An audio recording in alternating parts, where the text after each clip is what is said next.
Serious? People who killed in self-defense. What's your story? Please consider subscribing if you enjoy the video. Shared this before, but I was staying with my grandfather while my parents were out of state and I woke up to a noise coming from upstairs, main floor. I was in the basement, and just knew it wasn't my grandfather. He has hearing damage from Vietnam and it didn't wake him up, but there was banging around and heavy footsteps. I was in the room with the gun cabinet, so I grabbed a shotgun and went to check it out. When I got to the top of the stairs I just saw a guy in the living room going through stuff, so I pressed the safety and said he needed to leave. He turned around and saw my unthreatening, scared as shit 14-year-old self and told me to just go back downstairs and mind my business. So I repeated myself. He turned around and started walking towards me with something in his hand. So I fired. At this point my grandpa is very awake and comes out of his room and just tells me to look away and call the police. Thankfully, due to all the factors of him being a repeat offender, having a weapon, my age, and castle laws, it didn't go any further than the police coming and asking me questions. It messed me up for a while, and I still think about it often, but I got over it and realized that as unfortunate as it was, I didn't have a whole lot of options at that point. I want to comment on this to get it off my chest since I don't have opportunities to talk about this with my friends since I'm scared of what they will think. I was born in Honduras.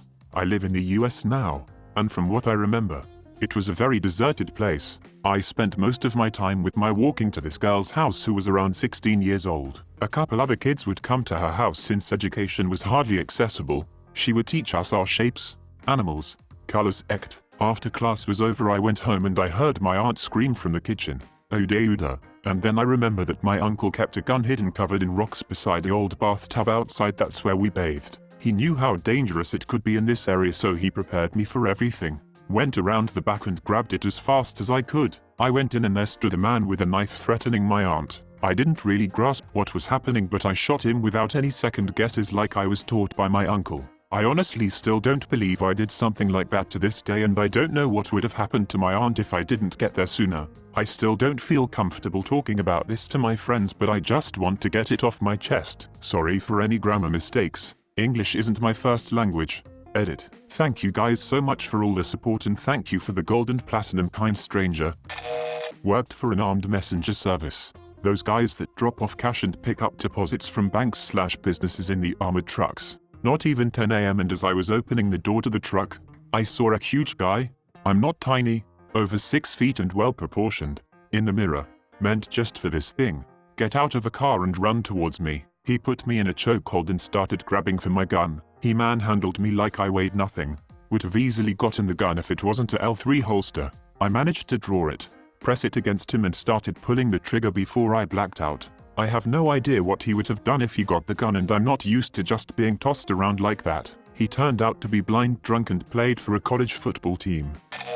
I was 12, the oldest of 3 brothers. We were home alone while my parents were out on date night. At maybe 10 PM we hear a loud banging at the front door before a man broke the lock with his sheer body weight and momentum. I told my brothers to hide in my room while I went to my parents' room for their shotgun. The whole time this guy is yelling about where are my keys, and he starts coming upstairs when he heard me fumbling as I tried to load the shotgun. He flung the door to my parents' room open and I fell back with the gun shaking in my hands. I closed my eyes and pulled the trigger twice. The first one caught him in the legs and the recoil made the second shot catch his entire torso. The poor man had been drunk and lived a few houses down the way, but I didn't learn that until after. All I could focus on was how he was begging his mother, she wasn't there, not to let him die, and that he was sorry he let her down as he slowly died on the floor just feet away from me. I've shared this before, not sure if it was accidental, but while in college in my first apartment, I came home from work at 3 AM. Some dude was in the hallway outside my door, and I had a bad feeling about it. I paused and went to get the mail, hoping he would leave. Nope, I come back and he is waiting at my door. I asked him what was up, and he said he was looking for John. My name is not John, and I lived alone. I asked him to move and let me in my door. He told me to frick off and get John. I slid between him and the door, opened it, and he pushed his way in. I pushed him out. He took a swing at me. I swung back, hitting him in the eye, which caused him to fall back and hit his head, out cold, forever. Apparently John was the guy who lived in the apartment before me. The dead guy spent 5 years in jail because of John ratting him out for drugs. Dead guy came to get some revenge. Got dead instead. My wife and I were awakened in the middle of the night by someone banging on our sliding glass door on the porch. I turned on the outdoor lights and saw a shirtless man pacing back and forth, smacking the glass with his palms hard. As soon as he saw me in the light, he went berserk, smashing against the door even harder, trying to open the door or lift it off the tracks to get in. I shouted to him to calm down. Calm down. Calm down. By the way, shouting for someone to calm down never works. He looked like someone you'd see in one of those exotic drug freakouts on YouTube. Unresponsive. Zombie-like. All I could imagine was him coming in to smash us to bits. He seemed super strong and didn't know how the glass was withstanding his blows. My wife was on the phone with the cops while I was trying to mellow him. He eventually gave up on the door and smashed his way out through the screen porch. I thought it was over but heard my wife shout, "He's coming around the side." I heard banging on the glass of our bedroom window. He was smacking hard against it until I heard crash and the glass was shattered. At that point I switched from pure fear into fear and anger. I was in the kitchen and scanned for a weapon. I grabbed the butcher knife from the top of the knife block, thinking, what the hell am I going to do with this? I couldn't mercy kill a rat in a trap, let alone stab someone. Maybe I'll just poke at him to scare him off. I ran into the bedroom. He had smashed another window and I could hear him trying to crawl through the blinds. I screamed at him to leave or I'd kill him. Took a poke at him which was deflected somehow. Then fear and anger switched to pure fury. I plunged the blade into his chest with all my strength. I still can feel that thrust to this day. It was awful. That snapped him out of whatever state he was in. He screamed my chest and ran off. The cops found him a couple houses down the street, dead in a pool of blood. The first days after were just shock and disbelief. But family, friends, my counselor were all supportive. I half-assed went into work over the next week or so, even though my boss said to take whatever time I needed. Time healed quicker than I thought it would. The man was not under the effects of drugs. He'd had a bad schizophrenic episode. He had fought with someone in a nearby group home, was locked in his room, then escaped through his window. Before the caregiver discovered the escape, he had tried to get into 2 other houses in the neighborhood before coming to mine. I wish I knew more about him and hope he is at peace. I think about him every day. I felt like I was spared and given another chance. I appreciate life's little gifts more now. It somehow made me a better person. At least I hope. I hope he's better now, too.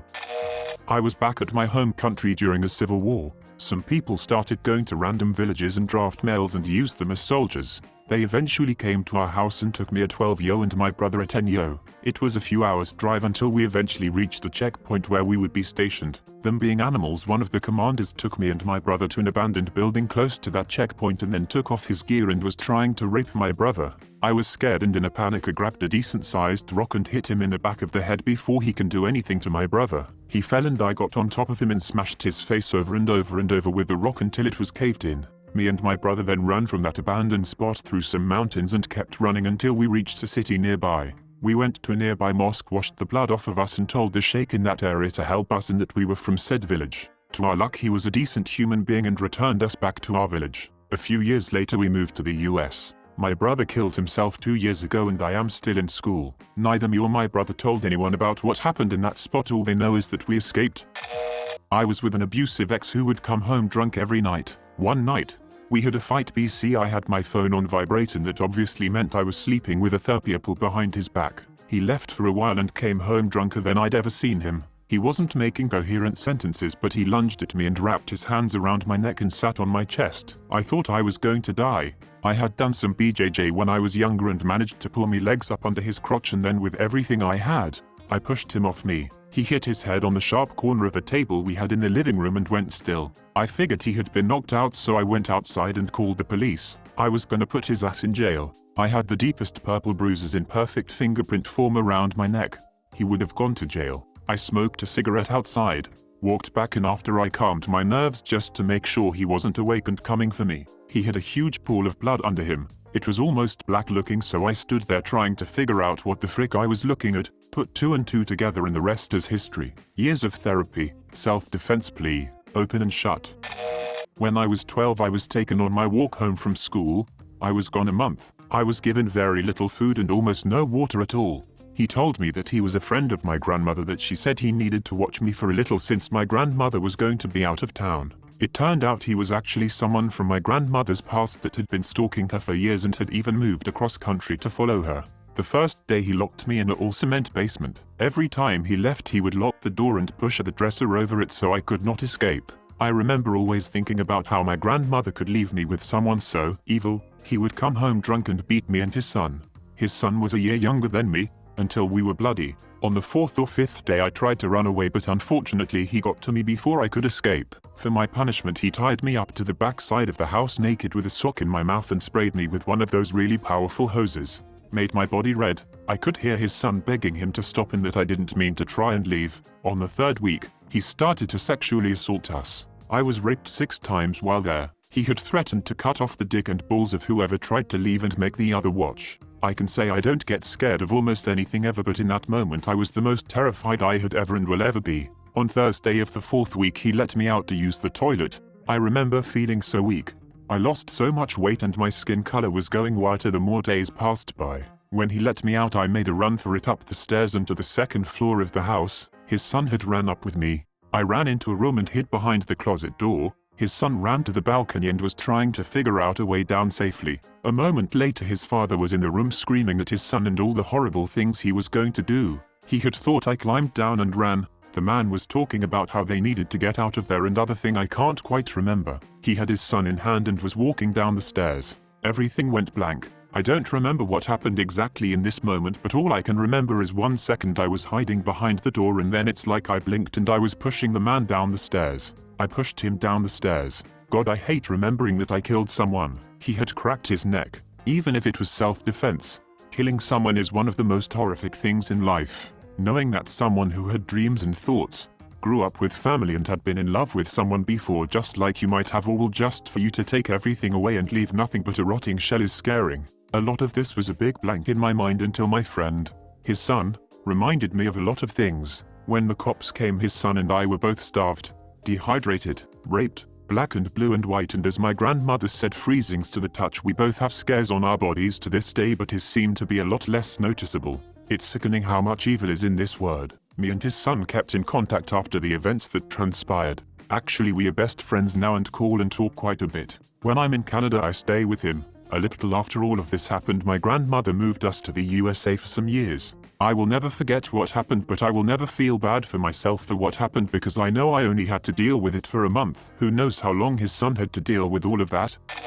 Some guy tries to mug me in the street. He tells me to give him my wallet. I pulled my concealed carry and shot him in the leg. Fatal. And pelvis as I pulled up my gun. I grab his gun, a snub-nose revolver, out of his hand and see the chamber. It was empty. That fricked me up for years. I was headed to work, about a half hour late, at 2 a.m., and lived in the bar district. As I was headed down the stairs, my front window broke and somebody appeared to be coming in. I shot, and got him through the collarbone and into his chest. Called the police after. He was drunk, and was hitting on a female bartender on her way to her car. She threw him off and into my window. As she was a former Marine, it ended up that his family sued me for wrongful death. I had to sue her for damage to my property, and she sued him for assault. Texas ruled that she was defending herself. He assaulted her, and by suffering the consequences of his actions, forcefully entered my property. Charges were filed against his estate, and he was responsible for my window and damage to the property. She was responsible for $500 between my time off and my deposit on bail, which her insurance covered, and I was responsible for his legal fees. Should I have shot if I knew the whole situation? No. But somebody seemingly coming into your house at 2 a.m. when you're either normally asleep or not, that means you have the right to defend. Castle doctrine is a blessing. Please subscribe if you like the video. It really helps the channel to grow. Adios.